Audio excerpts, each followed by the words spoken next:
Je vous propose d'abord qu'on se présente tous les trois rapidement. Vas-y Cédric. Moi je m'appelle Cédric Doutrio, je travaille à l'association Ping, je suis chargé de projet et je m'occupe du côté Fab Lab. Voilà.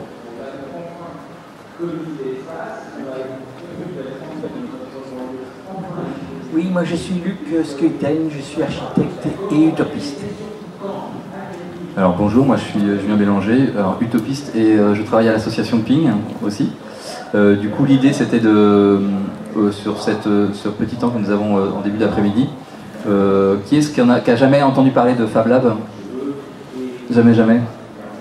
Voilà, donc de faire une petite introduction sur l'origine du mot Fab Lab, assez rapidement. Après je vous présente en 2 secondes aussi l'association Ping et puis l'ouverture du Fab Lab de ce soir, puisqu'en fait cette rencontre s'inscrit dans un double événement, les Utopiales et l'ouverture de Plateforme C, un Fab Lab sur l'île de Nantes à 19h ce soir. Et puis après on reviendra sur les questions qui sont plus en lien avec les Utopiales, sur le thème de la ville à réinventer et sur le lien avec les Fab Labs avec Cédric et puis Luc juste après. Donc alors pour commencer par des ressources, j'ai tout de suite ouvert un document qui est le seul document français qui traite de la question des Fab Labs et qui est une étude en fait réalisée par Fabien Echen de la FING. Donc je vais le parcourir et vous aurez après à même de le télécharger et de le parcourir par vous-même. C'est une étude qui a été réalisée je crois il y a 2 ans, donc qui traite en fait d'un inventaire de ce que sont les Fab Labs il y a 2 ans. Donc vous en doutez, un petit peu changé forcément depuis 2 ans, mais qui a l'honneur, qui a l'intérêt d'exister en tout cas, notamment en français. Est-ce que ça veut bien se mettre en plein écran? Très bien. J'essaie même de mettre en plein écran comme ça. Voilà le sommaire. Voilà, donc en fait l'intitulé Fab Lab, ça a été inventé par un professeur de MIT, Neil Gescherfield, qui en 1995 avait inventé un cours qui s'appelait How to Make Almost Anything, qui était l'idée de réaliser tout et n'importe quoi, ce qu'on voulait. Et la première chose qu'il a faite, c'est qu'il a invité des étudiants de différentes filières à utiliser des machines à commande numérique dans son cours durant 1 an. Des étudiants qui n'étaient pas forcément habitués à ce genre de machines, qui venaient de d'autres filières. Et à sa grande surprise, en fait, les étudiants ont plutôt réalisé des objets du quotidien plutôt que des projets farfelus.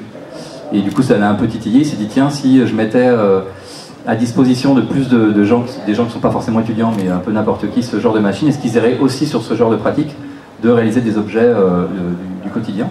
Et du coup, il a packagé à la fois un cours et à la fois un concept qui s'appelle Fab Lab.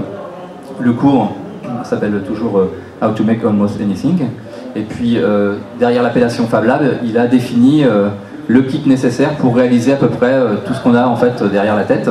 Donc, c'est-à-dire un ensemble de machines, un lieu bien défini, du matériel, un animateur, et puis il a donné un label qui s'appelle Fab Lab, et une charte d'usage. Et ce concept en fait d'atelier, de prototypage assez restreint, à peu près 60 mètres carrés, il allait le déposer un petit peu partout dans le monde, dans des lieux plutôt en lien avec les États-Unis, donc en Afghanistan, en Inde, dans les pays du Nord, et puis un petit peu aux États-Unis aussi. Et puis il a réalisé aussi ce qui est derrière les Fab Labs, une connexion permanente entre les ateliers, pour qu'on puisse échanger à la fois ce sur quoi on travaillait et demander en fait quand on avait besoin d'un coup de main un autre atelier en connexion, avec les problèmes de décalage horaire, tout ça, mais l'idée c'est d'un atelier justement du coup distribué. Et puis fort de son succès, il y a eu d'autres lieux qui se sont un peu manifestés. Donc ça ressemble plutôt à ça, au départ, hein, une salle atelier de ce type-là avec des gens qui viennent échanger. Donc là vous aurez l'historique dans ce document-là. Et puis vous voyez rapidement, en fait, on a eu un ensemble de lieux, notamment dans les pays du Nord, en Europe et puis aux États-Unis, qui se sont manifestés, qui ont mis à disposition ce genre d'atelier. À la base, quand même, principalement dans des écoles. Donc Neil Gescherfield est quand même parti sur une idée plutôt des pays du Sud, avec l'idée de pouvoir prototyper des objets rapidement. Mais aussi des écoles d'art et de design en Europe du Nord, en fait, ont défini des ateliers comme ça, un peu ouverts. Alors ce qui change un petit peu d'un atelier de ce type dans une école habituelle, c'est que dans la charte des Fab Labs est stipulé que n'importe quel citoyen doit y avoir accès au moins une journée dans la semaine. Donc c'est un atelier ouvert aussi sur à n'importe qui en fait. Ça c'est un des points de la charte. Et un autre point assez important, c'est que tous les projets en fait qui sont créés accompagnés dans le lieu, doivent être documentés et ouverts et accessibles aux autres participants de l'atelier, quel que soit l'usage qu'on en fait après. Voilà, tu peux me couper, hein, Cédric, si j'oublie des choses. Donc ça, il y a tout un paragraphe sur la communauté DIY, c'est qu'aux États-Unis, il y a un gros mouvement en fait sur le fait de faire les choses soi-même. Il y a un magazine qui s'appelle Make en fait qui permet en fait de voir des projets de A à Z, comment réaliser un arrosoir adapté à exactement l'usage dont on a besoin. Donc il y a toute une communauté aussi comme ça de gens qui étaient un peu déjà prêts en fait à activer ce genre de lieu, qui s'est manifesté. Et puis dans les années, donc c'est il y a très très longtemps, hein, dans les années 2005 je crois, est arrivée l'imprimante 3D dont vous avez certainement environ pas. Qui est-ce qui a jamais entendu parler d'imprimante 3D Ah voilà, ça y est, c'est bon. On n'a que des salles dont les gens sont au courant. Et donc ce fait-là, en fait, qui est plutôt un fait technologique, qui arrive bien après le mouvement des Fab Labs, c'est cette fameuse imprimante 3D, vous savez, qu'on va voir certainement en photo après, je pense, et qui permet de prototyper un objet plutôt en plastique à la base, et qui est arrivé avec un projet qui s'appelait RepRap, qui est la première imprimante 3D open source, et qui vient de l'université d'Angleterre, Bath, qui est un projet qui a permis en fait à plus de Fab Labs de s'équiper d'imprimantes 3D. Puisque du coup dans la description à la base du MIT, hein, il y avait exactement les plans, les machines nécessaires. Donc là on a une liste des machines typiquement adaptées à un lieu comme ça. Une imprimante 3D, une découpe vinyle, une défonceuse, une fraiseuse numérique, une découpe laser. Et dans l'idée du MIT, de la charte, chacun doit toujours en fait se mettre une note de A à D en disant je respecte bien le fait qu'il y a exactement toutes ces machines-là, que je suis bien ouvert aux citoyens, que les gens documentent bien. Donc on est sur une charte et un label auto-géré. Voilà, là, donc là il y a des petits exemples de lieux en Europe. On passe après. Qu'est-ce que je voulais dire d'important? Si du coup, par rapport aux documents, justement, il y a 2 ans, justement, ils ont été un peu débordés de MIT par la demande conséquente de lieux qui voulaient obtenir le label Fab Lab. Et du coup, ils se sont dit, on met un site en ligne et les gens s'auto-attribuent en fait ce label-là. Voilà. Ça, c'est des exemples de projets, des petits projets, des projets uniques. Ça, c'est des choses assez intéressantes comme tableau. On en parlait l'autre fois, c'est que ça permet de s'essayer sur quelque chose en fait qui nous vient dans la tête comme ça. J'ai envie de faire, je sais pas, un vélo mobile. Donc du coup, je le réalise au moins en un exemplaire. Ça permet de réparer des objets aussi, de réparer des choses. Donc ça en est sur tout l'aspect circuit court et puis l'obsolescence des machines. Et puis ça permet de réaliser aussi des projets plutôt uniques ou qui ont un marché de niche par exemple, ou qui sont nécessaires juste à 3-4 personnes. Donc voilà, ça c'est l'étude qu'il avait faite à l'époque. Ce serait intéressant de poursuivre cette étude-là. Je passe un peu là-dessus. Ça c'est les typologies des lieux. Donc ce que je vous disais tout à l'heure, c'est qu'en effet, c'était plutôt parti d'écoles ou d'universités. Après, il y a des gens qui ont créé leur propre structure privée. Après, il y a des choses qui ont été un peu hybrides. Donc on retrouve un peu des formats un peu hybrides de structuration des lieux Fab Lab actuellement. Des lieux comme nous, là, à Ping en France, de type associatif. Il y en a un petit peu aussi en Europe du fait du statut associatif. Mais c'est pas non plus légion. Ça c'est l'agenda type, donc c'est une école un peu. Le point intéressant aussi, c'est qu'ils ont aussi développé une université en ligne qui s'appelle la Fab Lab Academy et qui est l'idée de se former à l'usage des machines à distance via la visioconférence pour suivre les cours et obtenir un diplôme de Fab Lab Manager. Bon là il y a d'autres versions, TechShop, mais je ne reviens pas, et Hackerspace. C'est vrai qu'il y a plein de lieux différents d'appropriation des outils numériques qui existent, donc que ce soit Hackerspace, TechShop, enfin peu importe en général, mais là j'expliquais plutôt la genèse en fait du mot Fab Lab du point de vue du produit MIT. Donc ce qu'il faut retenir sur leur idée en fait, c'était 2 sujets essentiels pour eux. C'était le fait de croiser des étudiants de différentes filières au sein d'un même atelier, donc c'est vraiment un travail sur l'université. Et l'autre point important pour eux, c'était l'idée de la communauté locale, hein, et de l'ouvrir du coup à des citoyens qui sont plutôt en transport en commun, qui peuvent venir dans l'atelier. Voilà. Conclusion. Qu'est-ce que je rajoute sur les Fab Labs? Rien d'autre. Ça va? Ça vous va comme... Ouais. Du coup, je passe sur le Fab Lab de Ping. Ça, c'est le site de l'association. Donc on est plutôt autour de ces questions justement de faire par soi-même, de bricolage. Et on est dans un quartier au nord de Nantes, le Breil. Qui est-ce qui connaît le Breil ici? Et du coup, on est dans un pôle associatif et on a un atelier qui est ouvert tous les jeudis. Et depuis 7 ans, il y a un grand nombre d'étudiants qui venaient dans nos ateliers ouverts. Et on se posait la question justement de savoir pourquoi ils venaient dans notre atelier alors qu'ils avaient des machines plus puissantes, des professeurs beaucoup plus compétents dans leurs grandes écoles, donc l'école de design, l'école d'architecture. Et du coup, en échangeant avec les écoles, on s'est rendu compte qu'il y avait autre chose qui se tramait en fait sur ce temps de partage, qui était justement l'échange et puis les projets collectifs. Et que depuis, quelqu'un nous avait dit, tiens, regardez, ça s'appelle Fab Lab. Et voilà, du coup, on a vu que le mot existait et on s'est un peu... on a utilisé le mot. Donc ça c'était juste pour montrer un peu les thématiques sur lesquelles on est, justement sur la question des circuits courts, montrer aussi l'univers dans lequel on baigne, parce que ça c'est assez important aussi on parle beaucoup de fabrication numérique et puis de machines à commande numérique. C'est vrai que le numérique est quand même au cœur en fait de ces ateliers nouvelle forme, même s'il y a des ateliers à côté pour faire du bois et qu'il y a aussi des machines pour faire du bois dans nos ateliers. Mais le numérique il a deux aspects, c'est sur l'aspect commande des machines et puis aussi électronique, mais aussi sur l'échange de fichiers et de savoir via les plateformes web. Donc c'est deux axes importants sur ces ateliers dits culture numérique un petit peu. Et que du coup on est souvent dans l'interstice de choses déjà instituées au sens français du terme, l'éducation populaire, la culture. Voilà, donc ça c'est l'espace où on est actuellement. Là on a 3 salles au Breil. Et puis le lieu qu'on ouvre ce soir à 19h qui s'appelle Plateforme C, qui est du coup un nouvel espace, ça c'était le projet d'origine, un nouvel espace partagé avec les écoles. Donc on a réussi à aller au bout de la réflexion avec les écoles d'art, de design, l'IUT de Nantes et puis le lycée Livette sur le fait d'avoir un atelier qui soit pas une extension de leur école, mais bien quelque chose qu'on est en train de construire ensemble. Donc ça démarre ce soir, donc je ne vais pas pouvoir trop plus en parler sur comment ça va se passer puisque ça démarre ce soir. Et voilà un peu une photo d'une des étapes de construction, puisqu'il a fallu du coup construire le lieu. Ça, j'ai juste mis ça pour montrer à quoi ressemblaient les open ateliers, donc les temps de rencontre tous les jeudis, avec des gens qui bricolent. Ça, c'est l'imprimante 3D, on en reviendra peut-être tout à l'heure. Et puis, j'avais une dernière slide à vous montrer. Les vélos, peut-être qu'on en reparlera tout à l'heure, donc des gens qui ont des idées plutôt réalisables dans des ateliers un peu plus grands que la petite salle que nous avions avant. Ça donne des choses comme ça.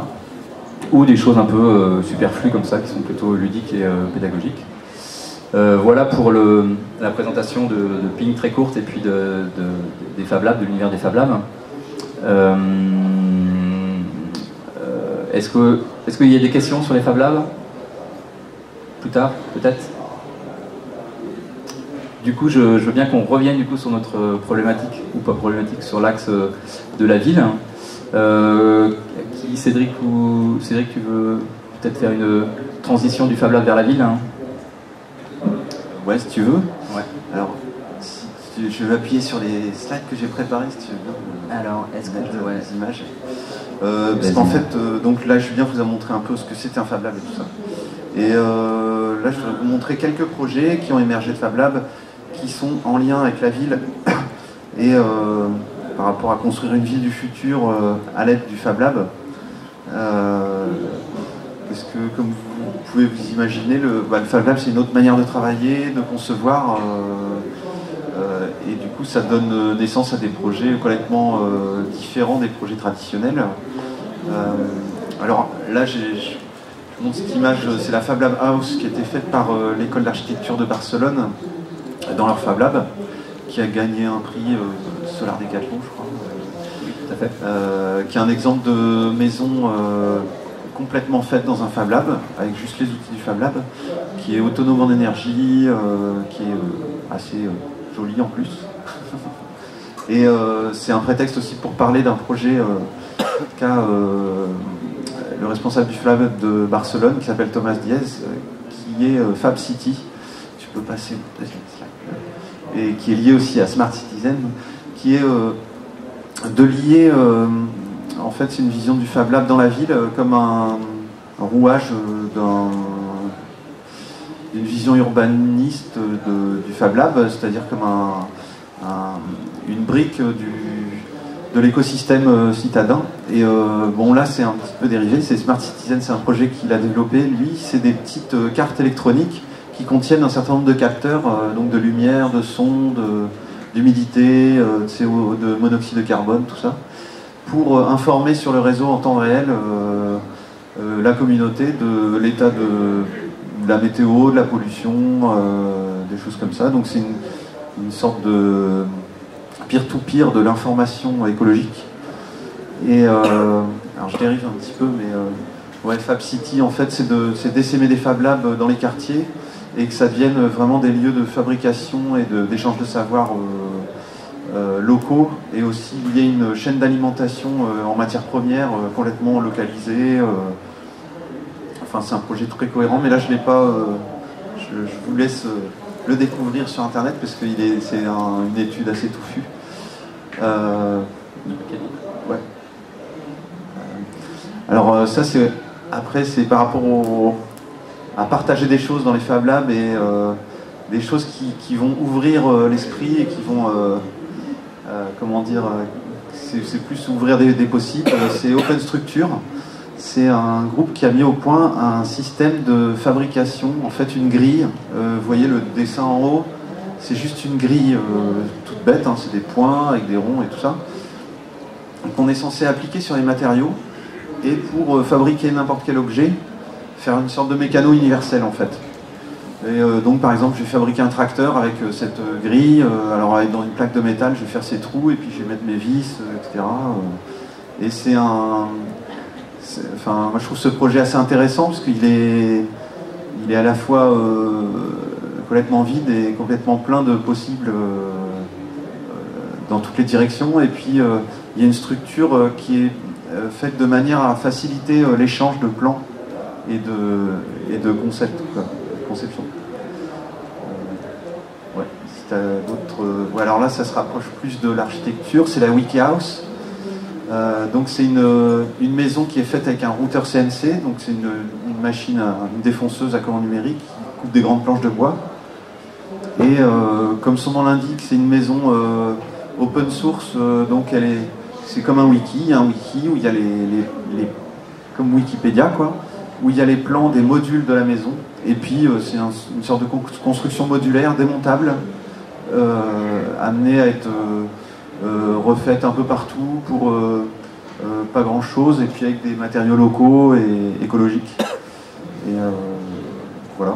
Je crois que c'est vraiment en cours justement. C'était un projet un peu théorique au début, puis qui est en pleine. Ouais. Il y a déjà des prototypes, ouais. des réalisations concrètes. Et Luc, hein, si tu veux intervenir. Ouais, d'accord. Donc voilà, donc là on voit plus les petits modules en haut à droite de ce qu'on peut faire avec ce système modulaire de fabrication de maison. Alors ça c'est un truc c'est presque un projet artistique à mon avis, peut-être qui rejoint un petit peu les idées de Luc. C'est un arbre, c'est Fab Tree Hab, je crois ça s'appelle. C'est une maison faite dans un arbre. Et je disais que c'est à moitié c'est un truc artistique parce que c'est expliqué que pour faire pousser la maison, il faut 25 ans. Donc, en fait, je sais pas si ça... Quand on paye une maison, c'est 25 ans aussi. Oui, c'est vrai. Ça remplace l'emprunt. Mais voilà. On commence par une petite maison, puis elle grandit à l'export. Enfin, c'est pratique. Là, c'est un autre projet alors qui vient un peu aussi sur le rapport à la nature, et je trouve que c'est une approche intéressante du travail des matières et des matériaux. C'est donc un bateau fabriqué à partir de plantes, c'est-à-dire que le gars il a fait pousser des arbres à la forme du bateau directement. Et on peut imaginer une méthode de travail qui aille plutôt dans ce sens-là, c'est-à-dire tordre la nature, enfin guider la nature pour nous aider, enfin résoudre nos problèmes, enfin pour faire une chaise, une table, un bateau, mais pas couper un arbre pour le couper en rondelles pour faire des tables, mais tu peux passer au slide suivant si tu veux. Par exemple, au lieu de découper un arbre pour faire un tabouret, on peut juste le guider pour qu'il fasse le tabouret. Et en fait, là, en haut, en haut à gauche, vous voyez c'est la pièce qui sert juste à contraindre l'arbre pendant sa pousse pour réaliser le tabouret qu'on voit en bas en fait. Il y a une mémoire ou pas? Il y a une mémoire après la deuxième fois qu'il repousse, non? Il faut que les... Ah, je sais pas. ça se teste. Ça peut se tester. Après, il y a aussi des projets assez bizarres par rapport à la nature. Enfin, moi, je trouve... ça, c'est un projet de récif artificiel. Parce que je suppose que vous êtes au courant que les coraux, etc., sont en train de mourir tous. Et que les littoraux dans le monde entier sont en train de se détruire. On se demande pourquoi et tout. Et en fait, là, le projet, c'est d'imprimer des récifs artificiels pour servir à la fois de refuge aux poissons, de support pour les coraux pour qu'ils puissent s'accrocher dessus, et aussi accessoirement de protéger nos côtes. Et donc ça, c'est un projet qui est fait par des Italiens. Je le trouve assez, c'est pareil, c'est presque artistique parce que c'est un petit peu bizarre d'utiliser de l'énergie et tout ça pour réparer la nature qu'on détruit. Enfin, utiliser des machines pour réparer la nature qu'on détruit en alimentant nos machines, c'est marrant, je trouve. Mais il paraît qu'il y a un projet de faire ça avec l'énergie solaire comme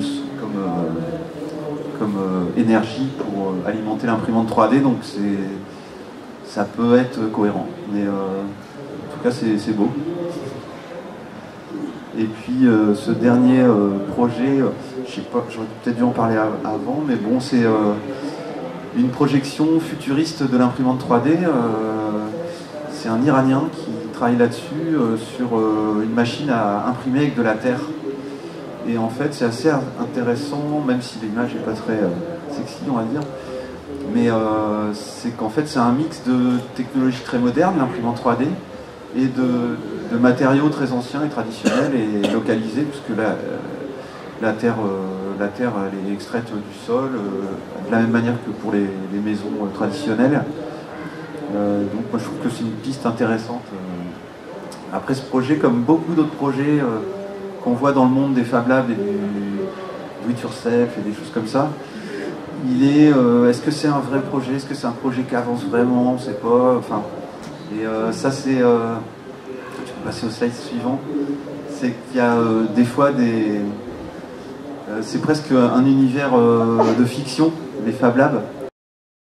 Parce que très souvent, il y a aussi des projets qui ne sont que des images 3D, qui projettent des choses mirifiques, mais qui n'existent pas encore, quoi.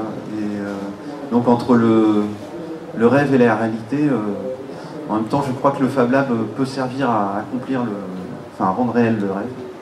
Je ne sais pas ce que tu en penses, Luc. Oui, sûrement. Est-ce qu'on m'entend bien sans micro? Ou est-ce qu'il faut le micro? Oui, j'aime mieux parler sans micro.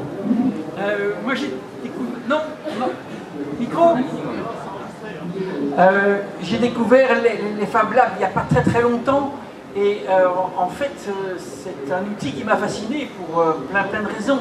D'abord le côté open source et cette manière de mettre à disposition des gens des informations est quelque chose que je trouve formidable. L'évolution des techniques dans l'ensemble de l'humanité, c'est toujours fait par une absence de copyright ou de brevet qui a limité les usages. Quand un charpentier trouvait une charpente plus résistante, mais son grand honneur était de le montrer à tout le monde et dire « faites comme moi et vous allez voir, ça va tenir mieux, on va utiliser moins de bois, ce sera plus facile à faire ». Et les progrès ont été énormes dans ce sens-là. Et actuellement,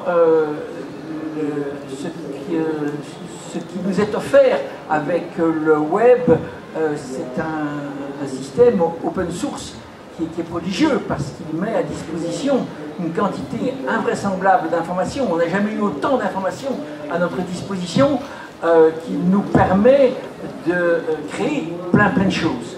Et le Fab Lab va tout à fait dans cette continuité-là. J'ai lu récemment que quelque part aux Indes, il y avait une gamine qui avait perdu une jambe et de l'autre côté, la planète. Aux États-Unis, il y a des gens qui ont fait une jambe artificielle, mais qui était tout à fait impayable pour des gens sans ressources. Mais ils ont envoyé simplement les fichiers numériques à un Fab Lab qui se trouvait à côté. On a adapté les dimensions à la jambe de la gamine, et maintenant elle court avec une jambe artificielle qui est tout à fait à sa taille, et qui lui permet de peut-être aussi la remplacer quand elle aura grandi. Ce sont des choses formidables, on n'en fait pas ce genre de choses en série, c'est limité à quelques exemplaires, et là brusquement ça devient quelque chose qui est disponible pour tout le monde. Et ça c'est pour moi incroyable. Dans cet ordre d'idées-là, il y a une bonne trentaine d'années, j'ai dessiné une baignoire pour ma femme et moi, à la taille exacte que nous avions pour être bien à deux dans ce bain, et on l'a fabriqué en bois. Mais en bois lamelé collé qu'on a découpé avec une belle petite scie, on a assemblé ça. Avec les outils numériques dont on dispose actuellement, mais ça devient une chose beaucoup plus facile. J'ai passé un mois à poncer cet engin parce que je n'avais pas les outils nécessaires. Mais le fait de pouvoir créer des objets qui sont appropriés, ce que nous ressentons comme étant les objets qui nous conviennent, et qui est une manière de développer sa propre personnalité, son identité, et de se trouver d'autant mieux dans ce contexte. C'est ainsi que beaucoup de choses ont été conçues dans la maison que j'habite et qui correspond à un besoin d'imaginer une chose, de la concevoir, puis la réaliser et puis la vivre. Quand on rentre dans l'ensemble de ces opérations successives, mais à chaque cours on apprend, on grandit et surtout on s'épanouit parce qu'on commence à pouvoir intégrer des choses qui sont au départ des concepts uniquement à notre vie. Et ainsi, je reviens à cette baignoire, et il y a l'eau qui coule d'un côté en cascade, de l'autre côté c'est une rivière qui alimente un lavabo, etc. Donc toutes les formes sont organiques et ergonomiques. Et la commande se fait à partir de cailloux, donc c'est tout un ensemble de choses qui ont été très difficiles à réaliser parce qu'on n'avait pas les outils vraiment pour le faire. Il est évident qu'avec des machines qu'on peut trouver dans un Fab Lab, chacun peut imaginer plein de choses qui lui correspondent et qui permet un épanouissement individuel, l'expérimentation de différentes choses. Moi, je le vois comme un outil d'un énorme progrès et aussi une manière de sortir des standards qui font qu'on rentre dans une très grande uniformité. Les maisons dans lesquelles on vit sont de plus en plus banalisées, standardisées. Les objets que nous utilisons aussi, le fait de pouvoir concevoir, créer un engin de déplacement comme un vélo mobile ou autre chose, à partir de pièces que l'on a imaginées, conçues et réalisées dans un Fab Lab, est une manière d'ouvrir les gens à cette idée qu'un autre possible est à notre disposition et que nous avons maintenant toutes les chances nécessaires pour pouvoir le réaliser et vivre dans un environnement différent. Et ça, je pense que c'est un progrès considérable. Donc moi, j'ai été tout à fait fasciné par ça. Et à partir de là, j'ai commencé à imaginer comment un monde pourrait se développer sur ce principe. C'est le sujet d'un scénario, d'un film que j'ai écrit, dont tout part du Fab Lab, où des jeunes décident de créer tout un ensemble d'engins. Au départ, l'idée est de faire un engin qui, au lieu de rouler, marche.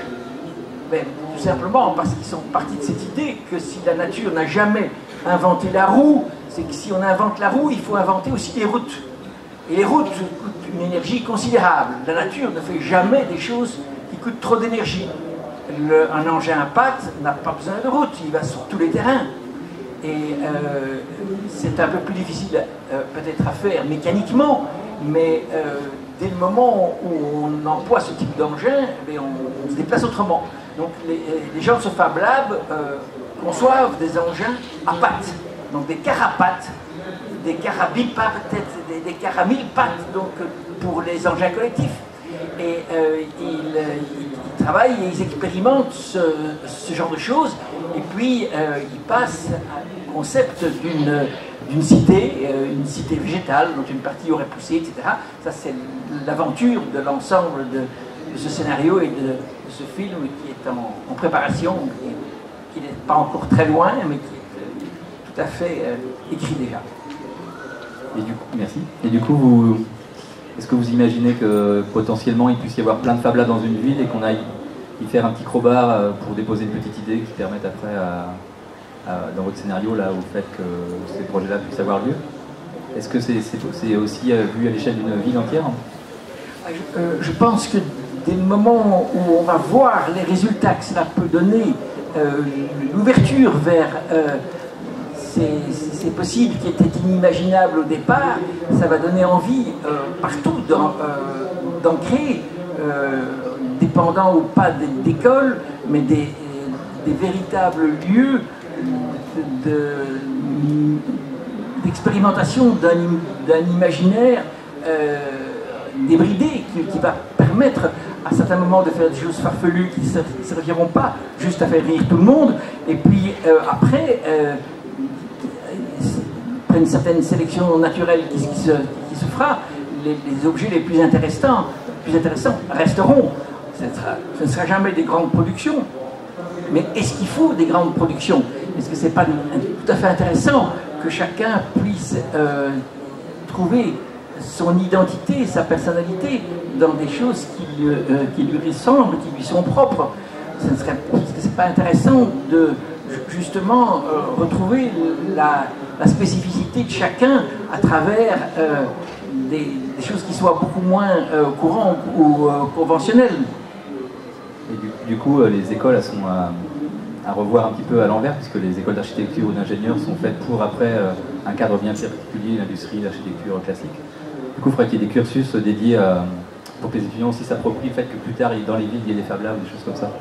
Qu'eux-mêmes, dans leur apprentissage, ils soient en contact avec ces lieux-là ou... Oui, bien sûr.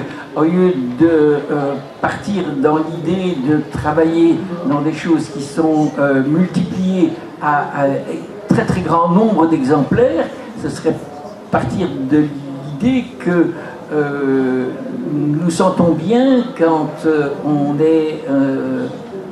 se retrouve dans son identité propre. Nous avons tous un visage différent, des comportements différents, etc. Personne n'a la même voix.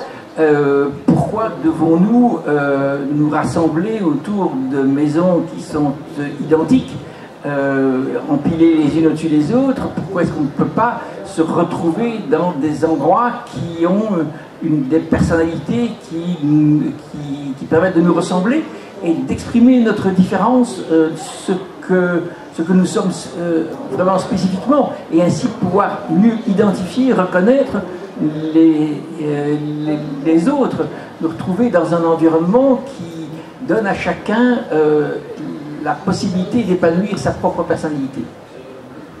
Ouais, c'est un peu la suite de... Enfin, pour moi, il y a le côté de posséder. On ne possède pas les objets, on est possédé par les objets. Et là, on peut peut-être être ses propres objets, ou enfin reprendre le pouvoir sur les objets qui nous possèdent, enfin, en pouvant les tordre,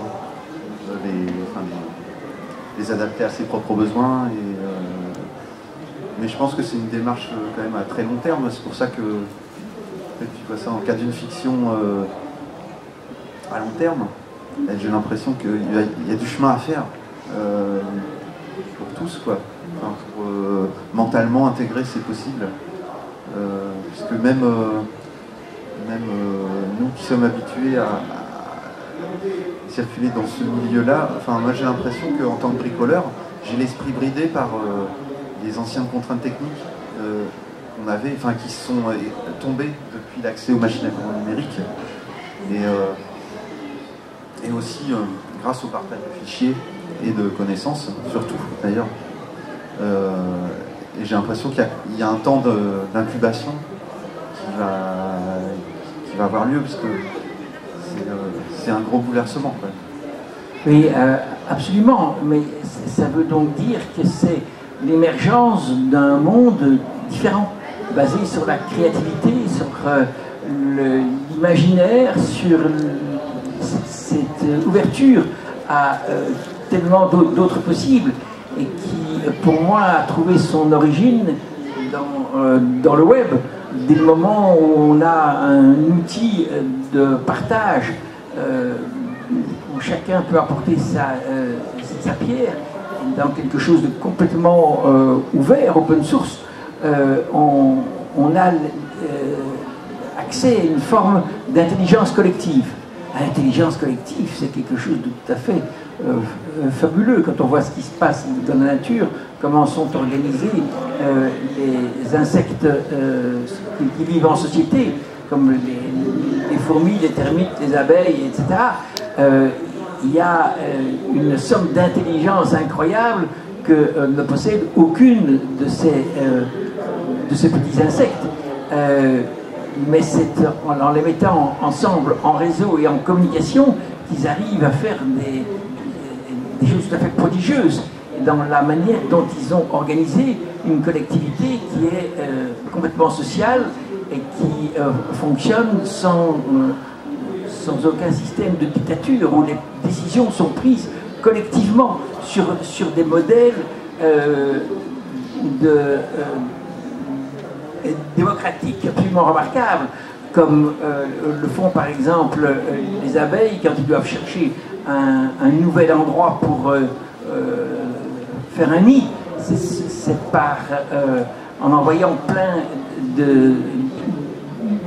d'abeilles explorer les lieux, choisir les endroits qui leur conviennent, revenir dans la ruche où toutes les autres assistent aux danses qu'ils font, chacune à tour de rôle, danse pour exprimer les lieux qu'ils ont trouvés. Cette danse est codifiée, elle leur permet de dire la distance, la nature de l'endroit qu'ils ont trouvé, ce qu'il y a aux alentours. Et s'il y a un danger, il y a une autre abeille qui intervient parce qu'elle a repéré un danger, etc.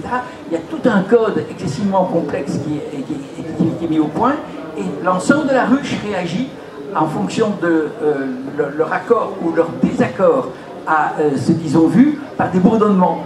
Et quand toutes les abeilles sont d'accord, toute la ruche m'a bourdonné de manière incroyable pour dire que c'est à cet endroit-là que le nouveau nid va être placé. Ce sont des systèmes de fonctionnement sociétal qui font que l'intelligence collective est mise à profit pour pouvoir arriver à trouver le lieu le plus approprié. Et je pense que ces formes d'intelligence collective vont pouvoir mieux émerger grâce à la forme de communication que nous offre le web et tout ce qui fonctionne autour du partage d'informations. Ouais, je sais pas si, Julien, si tu as Internet, si tu peux ouvrir la page RepRap Family Tree sur reprap.org. C'est l'arbre généalogique des RepRap, des imprimantes 3D. C'est pour illustrer ce que tu disais sur l'avantage de l'open source et du partage de design. Parce que apparemment tout le monde connaît les RepRap, les imprimantes 3D, mais ce que tout le monde ne sait peut-être pas, c'est que ça existe en industrie depuis 20 ans, et que depuis 20 ans c'est hors de prix, c'est au prix des industriels, etc. Et simplement, il faut que tu utilises le moteur de recherche du wiki. Et en fait, le projet RepRap qui est inventé par Adrian Bauer, qu'on aperçoit sur la petite photo, il a lancé en quoi, 2007, je crois, 2005, 2007, il me semble. Et en fait, il est parti d'un modèle et il a donné tout ça en open source. Et bah, c'est pas le bon celui-là. Ah tiens, c'est marrant. Ah, c'est celui-là. Il est énorme en fait. Voilà, ça c'est l'arbre, c'est la descendance du projet RepRap. Tout à gauche, la petite goutte verte qu'on voit, c'est le premier modèle. Et à droite, vous voyez toutes les variantes qui existent depuis, donc, on va dire 5 ans. Je sais pas, je crois qu'il y a les dates, j'arrive pas à lire. Mais on voit la profusion de branches qui ont été créées. Alors il y en a qui sont complètement, effectivement, farfelus, qui n'ont pas marché, mais il y en a d'autres qui ont donné naissance tout à une autre famille, quoi, de machines. Et c'est assez intéressant de voir que c'est vraiment prolifique. Et je ne pense pas que parmi les machines brevetées ou du standard industriel du XXe siècle, je ne pense pas qu'il y ait qu'il y ait une autre machine qui ait évolué de cette manière-là, à cette vitesse-là, sous brevet, quoi. Est-ce qu'il y a des questions avant qu'on discute comme ça pendant des heures? Ouais. Le micro pour tout le monde.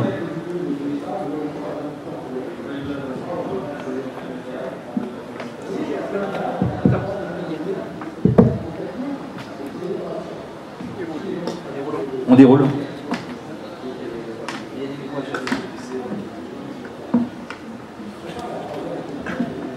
Oui, bonjour. Je voulais savoir à partir de quel moment on peut penser faire une concurrence sérieuse avec le Fab Lab au capitalisme qui nous vole nos moyens de production.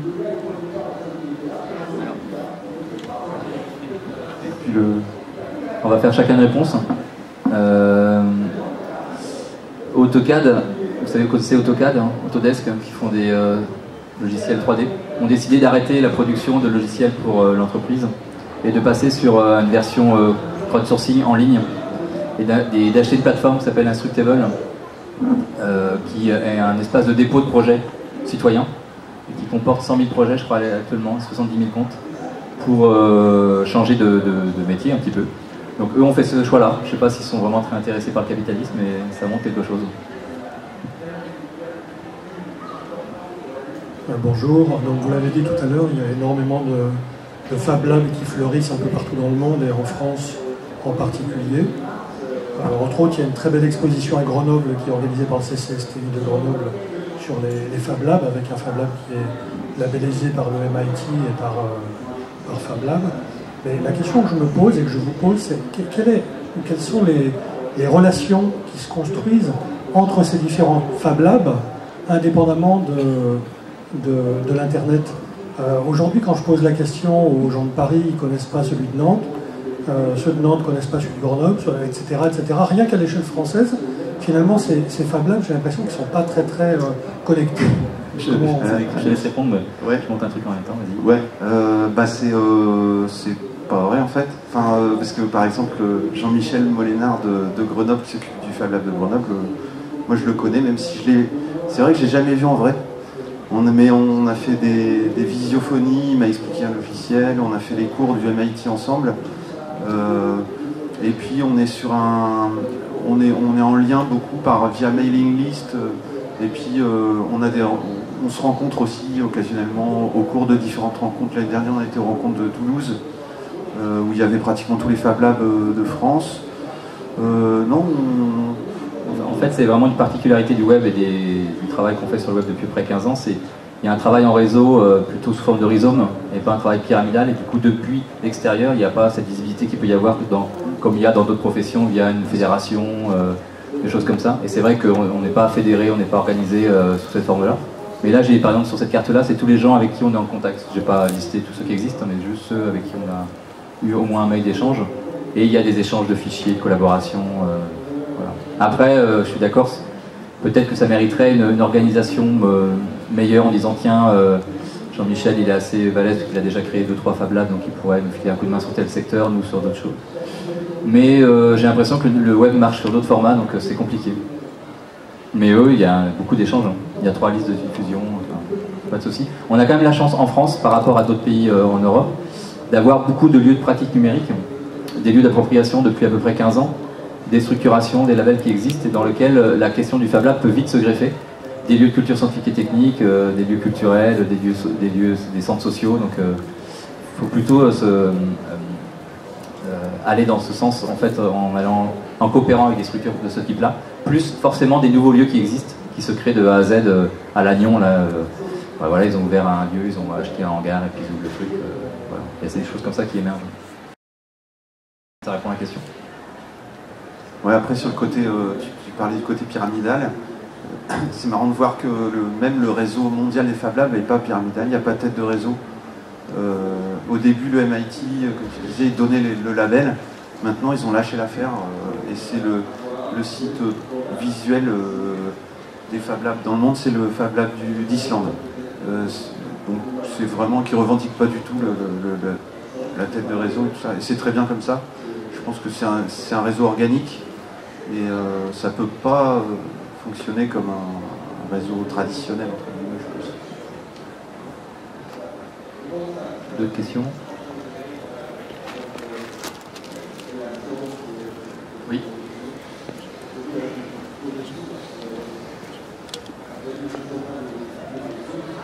De façon relativement concrète, pour quelqu'un qui n'y connaît absolument rien, ça fonctionne comment? Donc il y a du matériel à disposition, il y a de la matière première à disposition, des échanges sur les plans et les objectifs de fabrication.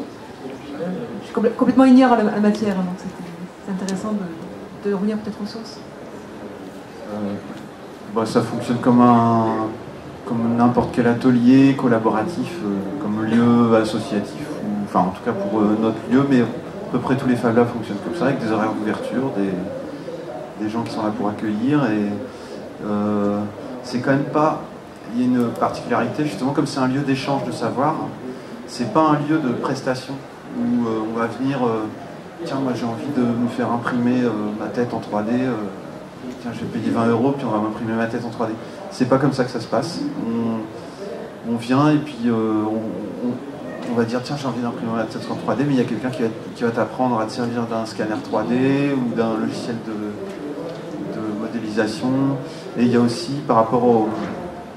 alors après, ouais, par rapport au truc matériel, quoi. Il y a donc des machines à disposition, un petit abonnement. Alors nous on a une formule Open Atelier où sur adhésion, 20 € à l'année, on peut venir le mardi après-midi, bricoler, avoir un accès aux petites machines, et puis pour avoir accès toute la semaine aux plus grosses machines un peu plus dangereuses, c'est un peu plus cher, une cotisation de 150 €, c'est ça, 250 à l'année.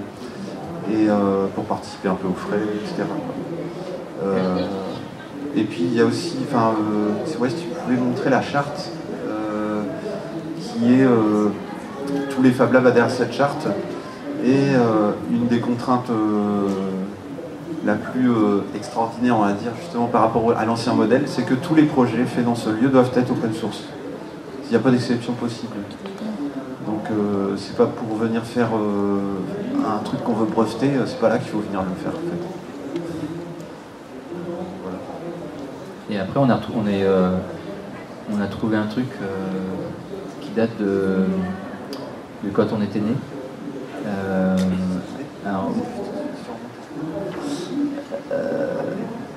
C'est nous, voilà. En fait, je sais pas si qui connaissait le magazine Système D. Oui. Du coup, Cédric est un fan collectionneur des anciens Système D. Et du coup, on a retrouvé... il y avait des clubs de bricoleurs dans toutes les villes. Il y avait dans le magazine. Du coup, il y avait le but du club, là, ici, dans le magazine. Et on a fait un comparatif entre le Fab Lab et les clubs de bricoleurs. Il se trouve que c'était à peu près la même chose. Donc il y a une charte, il y a un atelier, il y a du matériel, ici. Et ce qui est rigolo, c'est que donc il y a les adresses, donc ils encouragent telle ville à ouvrir son Fab Lab, enfin son club Système D. Ils parlent d'assurance à un moment donné, parce que c'est aussi le problème des Fab Labs, mais la sécurité, est-ce qu'on peut faire des armes et tout ça, donc tout est écrit, hein, c'est déjà prêt. Et puis il y a même un forum d'échange. Alors là par contre, il fallait attendre la publication du numéro Système D d'après, donc t'envoyais par la poste, tu disais j'ai un problème sur mon marteau, il marche pas, voilà. avec un numéro de poste, et le mois d'après, il y avait la réponse de quelqu'un qui te répondait.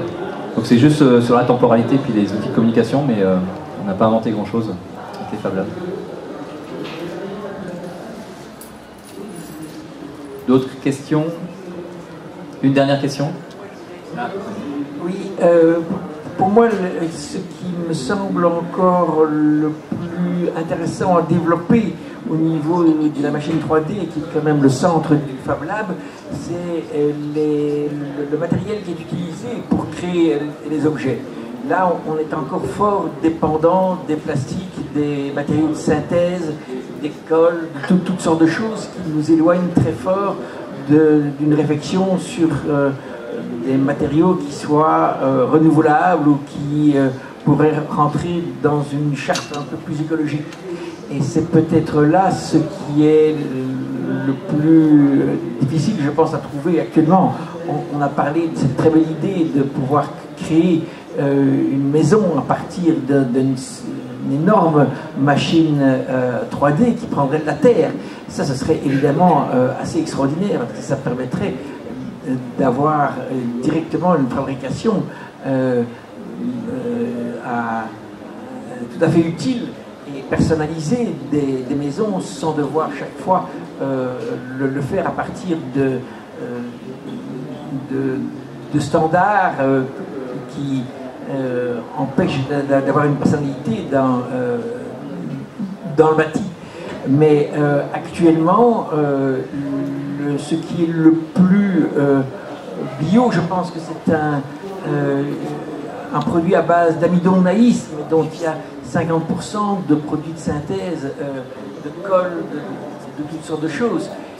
Est-ce qu'il y a des ouvertures de ce côté-là vers des produits qui soient un peu plus attractifs? C'est le projet RepRap, hein, c'est ça? Ouais, enfin, il y a un peu la boucle. Côté projet RepRap, il y a beaucoup de projets d'extrudeuses de recyclage. C'est-à-dire de récupérer toutes nos vieilles bouteilles, mais c'est toujours utiliser du plastique, mais le recycler directement à la maison. Et ça, c'est quand même une ouverture. Puis on en parlait tout à l'heure, moi j'ai un peu cette idée-là, et puis je pense que je ne suis pas le seul, puisqu'en général, quand on a une bonne idée, on n'est jamais tout seul.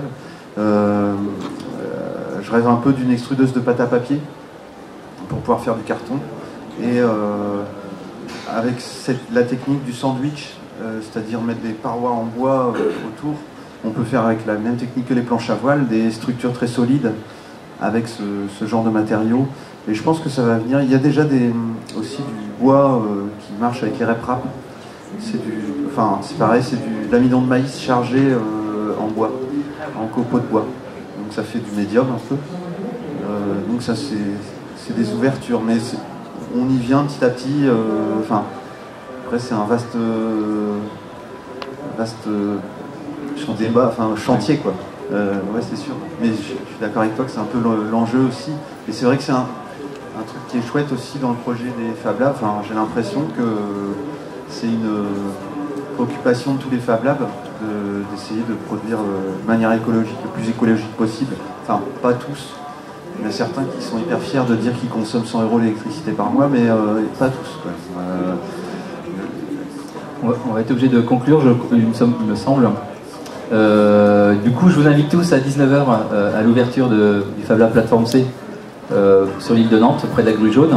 Nous, on a été très très fiers en fait d'avoir, on est toujours très très fiers d'avoir aujourd'hui comme invité d'honneur pour l'ouverture Luc, dans la mesure où c'est quand même une des rares fois où on présente la question des Fab Labs dans un festival de science-fiction lié à l'utopie et lié à la ville, plutôt que dans d'autres cadres. Du coup, on doit nous-mêmes essayer d'expliquer aux gens comment ça pourrait peut-être un jour changer les choses, mais absolument, on ne sait absolument rien, parce que ça se trouve ça ne changera rien, mais certainement. Et du coup, ça change un peu le paradigme et le point de départ. Donc, on va clore la journée, la présentation, voilà, c'est fait. Et puis, venez prendre un pot à 19h avec nous. Merci, à bientôt.